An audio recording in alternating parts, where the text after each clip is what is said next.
नमस्कार विद्यार्थियों, आपका स्वागत है हमारे चैनल एके बायोलॉजी जोन में। आज हम चर्चा करेंगे allosteric enzymes and regulation of enzyme action के बारे में। इस गहन चर्चा में जुड़ने के लिए बहुत बहुत धन्यवाद। तो आज का हमारा जो मुख्य उद्देश्य है वो केवल एंजाइमों के बुनियादी कार्यों को दोहराना नहीं है, बल्कि हम एक बहुत ही दिलचस्प यात्रा पर निकलने वाले हैं। बिल्कुल, एक सूक्ष्म से व्यापक यात्रा। हाँ, जिसे हम माइक्रो टू मैक्रो कह सकते हैं। मतलब ये समझना है कि कैसे एक कोशिका बिना किसी केंद्रीय मस्तिष्क के, मेरा मतलब है बिना किसी दिमाग के, अपनी अरबों रासायनिक प्रतिक्रियाओं को इतनी सटीकता से प्रबंधित करती है। ये जीव विज्ञान के सबसे आकर्षक पहलुओं में से एक है। देखिए, जब हम सेल्यूलर मेटाबॉलिज्म की जटिलता को देखते हैं तो ये एकदम स्पष्ट हो जाता है कि अगर हर एंजाइम अपनी अधिकतम गति से लगातार काम करता रहे तो क्या होगा। कोशिका तो अपने सारे संसाधन ही खत्म कर देगी। बिल्कुल सही कहा आपने। वो कुछ ही सेकंड में अपने संसाधन खत्म कर देगी और एक भयानक चयापचय अराजकता फैल जाएगी, मेटाबॉलिक कियोस। और यहीं पर हमारे आज के हीरो एंट्री लेते हैं। हाँ, इसी अराजकता को एक सुव्यवस्थित और परफेक्ट सिम्फनी में बदलने का काम एलोस्टेरिक एंजाइम करते हैं।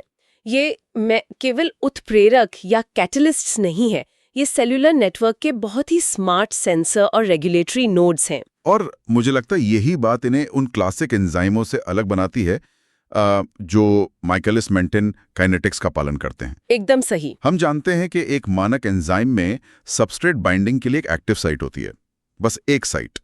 लेकिन विकासवाद ने या एवोल्यूशन ने एलोस्टेरिक एंजाइमों को एक अतिरिक्त संरचनात्मक लाभ दिया है, एक बहुत ही खास लाभ, जिसे हम एक गुप्त दरवाजा कह सकते हैं। और इसी गुप्त दरवाजे को हम एलोस्टेरिक साइट कहते हैं। अगर हम इनकी वास्तुकला की गहराई में जाएं तो अमूमन ये स्पष्ट होता है कि ये आमतौर पर मोनोमेरिक नहीं होते। जी, ये ओलिगोमेरिक प्रोटीन है। ओलिगोमेरिक मतलब इनमें कई सब यूनिट्स एक जटिल 3D संरचना में जुड़े होते हैं। और इस ओलिगोमेरिक संरचना का होना कोई संयोग नहीं है। ये बहुउपिकाई वास्तुकला ही इनके नियंत्रण तंत्र का असली आधार है। तो मतलब कार्य का विभाजन होता है यहाँ। बिल्कुल। मुख्य रूप से हम इन एंजाइमों में कार्य का एक बहुत स्पष्ट विभाजन देखते हैं। एक तरफ उत्प्रेरक सब यूनिट है, यानी कैटालिटिक सब यूनिट, जिसका काम सिर्फ प्रतिक्रिया करवाना है। हाँ, इसका एकमात्र कार्य सबस्ट्रेट को पहचानना और ट्रांजिशन स्टेट को स्थिर करके रासायनिक प्रक्रिया को अंजाम देना है। और दूसरी तरफ हमारी नियामक सब यूनिट है, जिसे रेगुलेटरी सब यूनिट कहते हैं। और यही वो हिस्सा है जो उस गुप्त दरवाजे को संभालता है। सही पकड़ा। ये वो डोमेन है जो एलोस्टेरिक साइट को धारण करता है। इस विभाजन का सबसे बड़ा फायदा यह है कि उत्प्रेरक साइट को अपनी कैटालिटिक एफिशिएंसी से समझौता नहीं करना पड़ता। मतलब उसे सिर्फ अपने काम पर फोकस करना है। और नियामक साइट स्वतंत्र रूप से विकसित हो सकती हैं। वो कोशिका के भीतर मौजूद विभिन्न मेटाबोलाइट्स या इफेक्टर्स को पहचानने का काम करती हैं। चलिए इसे थोड़ा विस्तार से समझते हैं। तो इन नियामक साइट्स पर कौन आके जुड़ता है? मेरा मतलब है, ये इफेक्टर्स असल में हैं क्या? ये इफेक्टर्स मूल रूप से हमारे इस सेल्यूलर सप्लाई चेन के रियल टाइम मार्केट सिग्नल्स की तरह काम करते हैं। ये एंजाइम को बताते हैं कि उत्पादन बढ़ाना है या रोकना है। तो ये एंजाइम को चालू या बंद करने वाले स्विच हो गए? सटीकता से कहा जाए तो ये इफेक्टर्स संरचनात्मक परिवर्तन लाते हैं, जिन्हें हम कन्फर्मेशनल चेंजेस कहते हैं। हम इन्हें मुख्य रूप से दो श्रेणियों में बांटते हैं, सकारात्मक और नकारात्मक। हाँ, पहले सकारात्मक इफेक्टर्स हैं, जिन्हें एक्टिवेटर्स भी कहा जाता है। जब कोई एक्टिवेटर नियामक साइट पर बाइंड करता है तो ये एंजाइम की 3D संरचना में ऐसा बदलाव लाता है जो उत्प्रेरक साइट की सबस्ट्रेट के प्रति एफिनिटी को बढ़ा देता है। मतलब सबस्ट्रेट अब ज्यादा आसानी से जुड़ सकता है। बिल्कुल।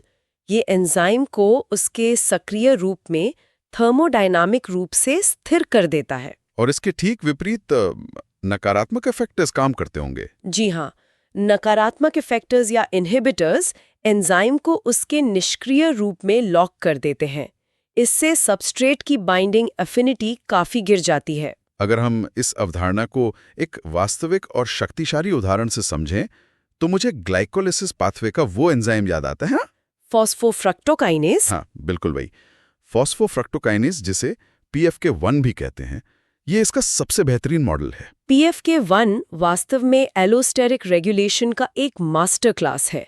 यहाँ ATP की दोहरी भूमिका देखना बेहद दिलचस्प है। ATP दोहरी भूमिका निभाता है। हाँ, चूंकि PFK1 एक काइनेज है, इसलिए इसे फॉस्फेट समूह को स्थानांतरित करने के लिए एक सबस्ट्रेट के रूप में ATP की आवश्यकता होती है। मतलब उत्प्रेरक साइट पर एटीपी का जुड़ना तो अनिवार्य है। बिल्कुल अनिवार्य है, लेकिन यहाँ एक ट्विस्ट है।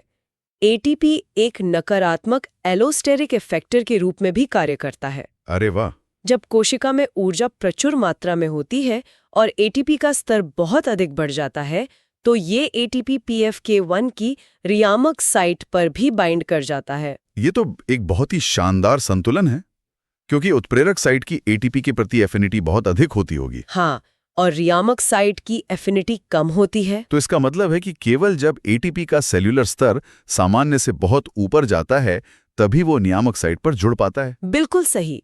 और जैसे ही वो नियामक साइट पर जुड़ता है, पूरे एंजाइम को रोक देता है, यह संकेत देते हुए कि कोशिका के पास पर्याप्त ऊर्जा है, अब और ग्लूकोज को तोड़ने की आवश्यकता नहीं है। और जैसे ही ऊर्जा का स्तर गिरता है तो एएमपी का स्तर बढ़ जाता है। और ये AMP एक सकारात्मक इफेक्टर की तरह काम करता है।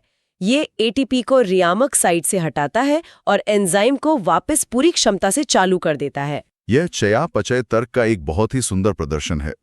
यहाँ सबसे दिलचस्प बात यह है कि जब हम इस तरह के एंजाइमों की गतिविधि को एक ग्राफ पर प्लॉट करते हैं तो एक बहुत बड़ा अंतर सामने आता है। कैनेटिक्स का अंतर। जी, क्लासिक एंजाइम सबस्ट्रेट सांद्रता के जवाब में एक हाइपरबोलिक वक्र दिखाते हैं जो धीरे धीरे अधिकतम वेग की ओर बढ़ता है। लेकिन एलोस्टेरिक एंजाइम्स सिग्मोइडल या एस आकार का वक्र प्रदर्शित करते हैं। और यह आकार कोई साधारण गणितीय भिन्नता नहीं है। बिल्कुल नहीं, ये सहयोगिता या कोऑपरेटिविटी की भौतिक अभिव्यक्ति है। इस सहयोगिता का थर्मोडायनामिक प्रभाव बहुत गहरा है। एक सिग्मोइडल वक्र का मतलब है कि एक बहुत ही संकीर्ण सबस्ट्रेट सांद्रता सीमा के भीतर एंजाइम की गतिविधि शून्य से लगभग अधिकतम तक स्विच हो सकती है। यह एक हाइपरबोलिक वक्र की क्रमिक वृद्धि से कहीं अधिक संवेदनशील नियंत्रण तंत्र है। हम यहाँ K-M के बजाय K0.5 स्थिरांक का उपयोग करते हैं, जो उस सांद्रता को दर्शाता है जिस पर एंजाइम अपनी आधी अधिकतम गति प्राप्त कर लेता है। बिल्कुल। सहयोगिता का मूल सिद्धांत यह है कि ओलिगोमेरिक एंजाइम की एक सब यूनिट पर जो घटित होता है वो बाकी सब यूनिट्स को भी प्रभावित करता है। जैसे अगर हम सकारात्मक सहयोगिता की बात करें। हाँ, सकारात्मक सहयोगिता के मामले में जब पहला सबस्ट्रेट अणु जुड़ता है तो इसे एंजाइम की संरचना को बदलने के लिए ऊर्जा खर्च करनी पड़ती है। लेकिन ये बदलाव बाकी हिस्सों के लिए काम आसान कर देता है। सही कहा। ये कन्फर्मेशनल शिफ्ट आसन्न सब यूनिट्स के आकार को भी इस तरह बदल देता है कि उनके लिए बाद के सबस्ट्रेट अणुओं को बांधना ऊर्जावान रूप से बहुत आसान हो जाता है। इसका सबसे क्लासिक अध्ययन हीमोग्लोबिन में किया गया है। हीमोग्लोबिन एक बेहतरीन उदाहरण है। हालांकि हीमोग्लोबिन तकनीकी रूप से एक एंजाइम नहीं बल्कि एक ट्रांसपोर्ट प्रोटीन है, फिर भी इसकी ऑक्सीजन बाइंडिंग सकारात्मक सहयोगिता का उत्कृष्ट उदाहरण है। पहले ऑक्सीजन अणु का जुड़ना कठिन है, लेकिन वह बाइंडिंग पूरे टेट्रामर की संरचना को T स्टेट से R स्टेट की ओर धकेलती है। T मतलब टेंस और R मतलब रिलैक्स्ड स्थिति। बिल्कुल, जिससे चौथे ऑक्सीजन अणु की बाइंडिंग एफिनिटी पहले की तुलना में सैकड़ों गुना बढ़ जाती है। और हमें ये भी नहीं भूलना चाहिए कि नकारात्मक सहयोगिता भी होती है। हाँ, जहां पहले सबस्ट्रेट का जुड़ना शेष साइट्स की एफिनिटी को घटा देता है। अब यहाँ एक बहुत बड़ा सवाल उठता है, ये सब यूनिट्स असल में अपना आकार बदलते कैसे हैं? ये आणविक स्तर पर कैसे होता है? इसे समझाने के लिए जैव रसायन विज्ञान में दो प्रमुख सैद्धांतिक मॉडल हैं। पहला है जैक्स मोनोड, जेफरी वाइमन और जीन पियरे चैंजिक्स द्वारा प्रस्तावित MWC मॉडल, जिसे कंसर्टेड मॉडल भी कहा जाता है। हाँ, इस मॉडल की सुंदरता इसकी समरूपता में है। ये मानता है कि एक ओलिगोमेरिक एंजाइम की सभी सब यूनिट्स एक ही समय में एक साथ अपना आकार बदलती हैं। यानी इस मॉडल में कोई मिश्रित स्थिति नहीं है, आधी T और आधी R, ऐसा कुछ नहीं होता। बिल्कुल नहीं। पूरी की पूरी प्रोटीन असेंबली या तो पूरी तरह से T स्थिति में होगी जिसमें एफिनिटी बहुत कम है, या फिर पूरी तरह से R स्थिति में जिसमें एफिनिटी बहुत अधिक है। एंजाइम इन दो अवस्थाओं के बीच एक संतुलन में रहता है। और जब कोई सबस्ट्रेट या सकारात्मक इफेक्टर जुड़ता है तो वो वास्तव में आकार में परिवर्तन लागू नहीं करता, बल्कि वो केवल आर अवस्था वाले अणुओं से जुड़कर उस विशेष अवस्था को थर्मोडायनामिक रूप से स्थिर कर देता है। जिससे पूरा संतुलन आर अवस्था की ओर खिसक जाता है।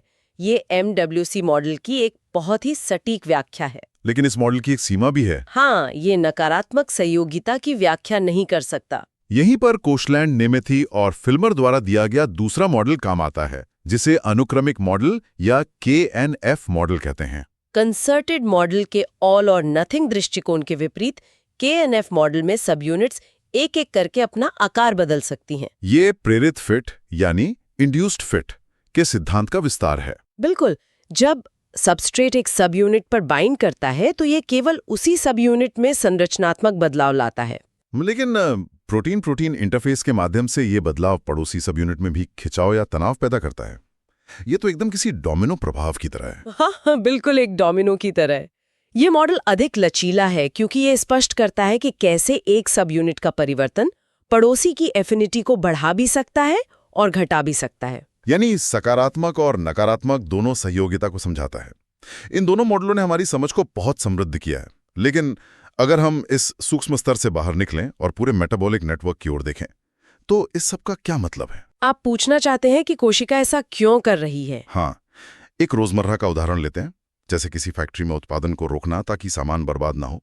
कोशिका इन जटिल तंत्रों को किन उद्देश्यों के लिए तैनात करती है? अधिक जमा हो गया है तो उन 10 चरणों को लगातार चलाते रहना एक भयंकर ऊर्जा बर्बादी होगी। यहीं पर फीडबैक इनहिबिशन की भूमिका सामने आती है। जी, फीडबैक इनहिबिशन एक प्रकार का नेगेटिव फीडबैक लूप है। इसमें किसी पाथवे का अंतिम उत्पाद वापस लौटता है और उसी पाथवे के सबसे पहले एंजाइम की गतिविधि को एलोस्टेरिक रूप से बाधित कर देता है, जिसे फर्स्ट कमिटेड स्टेप कहा जाता है। ये महत्वपूर्ण है कि ये पहले एंजाइम को ही रोकता है ताकि बीच के मध्यवर्ती रसायन अनावश्यक रूप से जमा न हो। इसका एक बहुत अच्छा उदाहरण आइसोल्यूसिन का संश्लेषण है। बैक्टीरिया में थ्रियोनीन से आइसोल्यूसिन बनाने की प्रक्रिया। हाँ, ये 5 एंजाइमेटिक चरणों में पूरी होती है।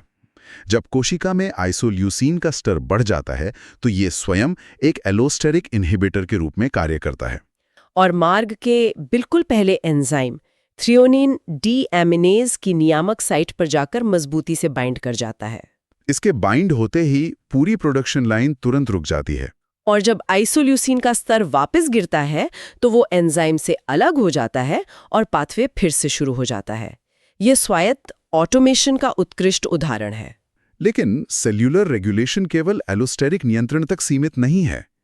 हमने पढ़ा है कि चयापचय मार्गों को प्रबंधित करने के लिए कोशिकाएं कुल 6 प्रमुख तंत्रों का उपयोग करती हैं। बिल्कुल, इनमें से एक बहुत ही शक्तिशाली तंत्र है सहसंयोजक संशोधन या कोवेलेंट मॉडिफिकेशन। एलोस्टेरिक रेगुलेशन तो बहुत तेजी से रिवर्सिबल होता है, लेकिन सहसंयोजक संशोधन एक अधिक मजबूत और कुछ हद तक लंबे समय तक चलने वाला नियंत्रण है। इस प्रक्रिया में एंजाइम की संरचना में एक विशिष्ट रासायनिक समूह को जोड़ा या हटाया जाता है।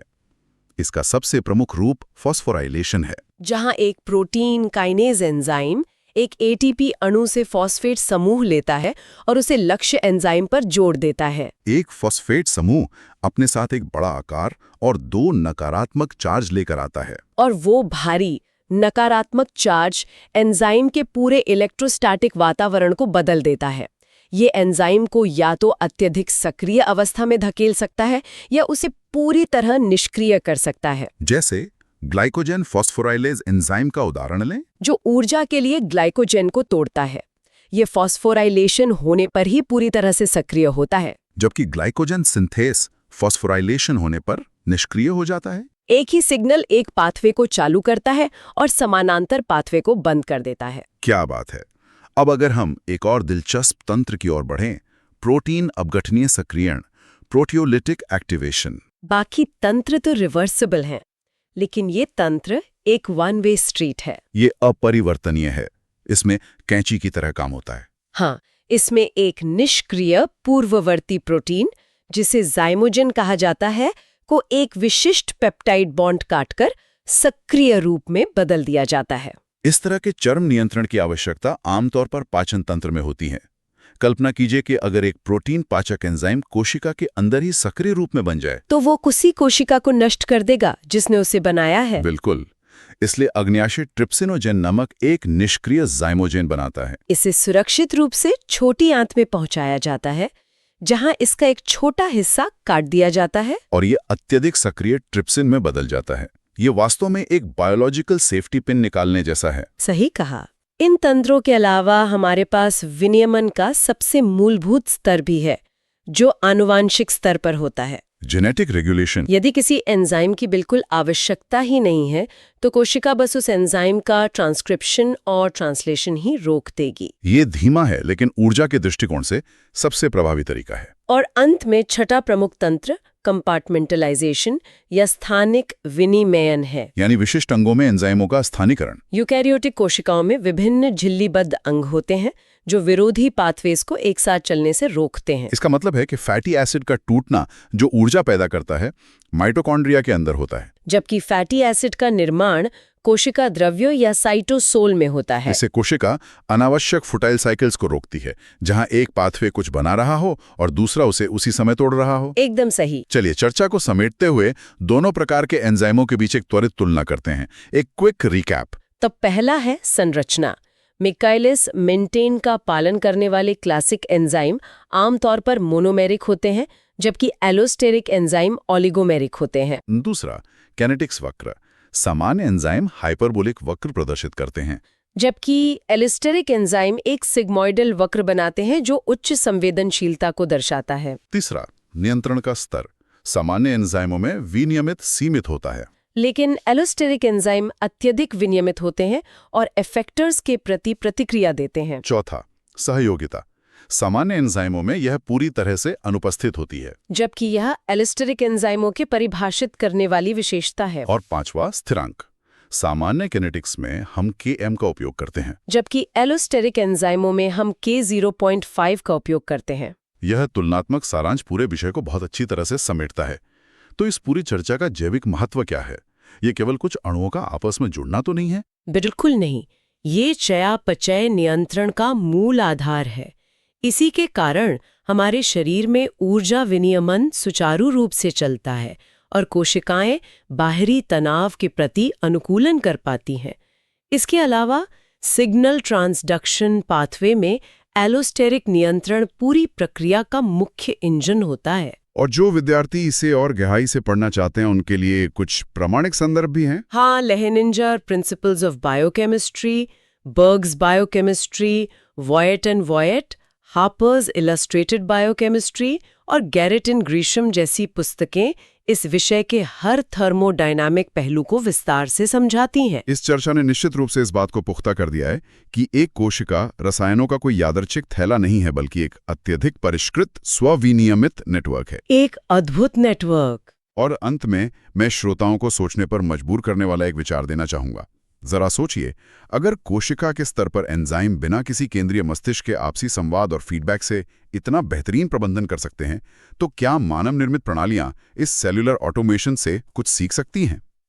हमारी ग्लोबल सप्लाई चेन या आर्टिफिशियल इंटेलिजेंस जैसी प्रणालियां प्रकृति के इस विकेंद्रीकृत सिस्टम से बहुत कुछ सीख सकती हैं। ये वास्तव में विचार करने योग्य बात है। अगर आपको ये लेक्चर पसंद आया हो तो वीडियो को लाइक करें, चैनल को सब्सक्राइब करें और अपने दोस्तों के साथ शेयर करें। धन्यवाद।